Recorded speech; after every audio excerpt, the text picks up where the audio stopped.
ஹாய்ங்க. இந்த வீட்டில் வேலை செய்கிறவங்களுக்கு தழும்பு இல்லாமல் இருக்கவே இருக்காது போலைங்க. அது ஒரு இடத்துல அப்போ தான் சூடு வச்சு அது சரி கூட ஆயிருக்காது, அதுக்குள்ளே அடுத்த இடத்துல சூடு வச்சிருது.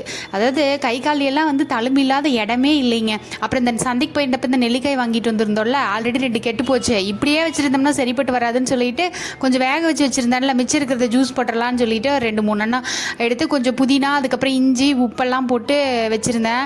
கொஞ்சம் கசப்பாக தான் இருந்துச்சு. ஆனால் என்ன பண்ணுறதுங்க, வேஸ்ட்டாக போயிடும்லன்னு சொல்லிட்டு குடிச்சாச்சு. அப்புறம் ரொம்ப நாள் யூஸ் பண்ணாமல் வச்சிருக்கிறல்ல, இன்றைக்கி மறுபடியும் ரீயூஸ் பண்ணுறேன்னு சொல்லிட்டு அந்த கிட்னி பீன்ஸ் வாங்கிட்டு பல வருடங்களாக அது அப்படியே கிடந்துச்சு.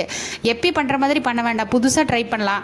நல்லா இருந்துச்சுன்னா கண்டினியூ பண்ணலாம், இல்லைன்னா வேறு ப்ராசஸ் மறுபடியும் ட்ரை பண்ணலான்னு சொல்லிட்டு அந்த கிட்னி பீன்ஸ் எல்லாம் வேக வச்சுட்டு தயிர் கொஞ்சம் இருந்துச்சு, அதில் மசாலா ஐட்டம்ஸ் எல்லாம் போட்டு நம்ம எப்பயும் வெங்காய தக்காளி எல்லாம் போட்டு தாளிக்கிற மாதிரி தாளிச்சிட்டு தயிர் ஊற்றிட்டு கிட்னி பீன்ஸ் நைட்டே ஊற வச்சு அதுக்கப்புறம் காலையில் அதை ஒரு 2-3 விசில் வச்சு எடுத்து இந்த மிக்சருக்குள்ளே சேர்த்திட்டோம்னா ஐயோ சூப்பராக இருந்துச்சுங்க அந்த கிரேவி.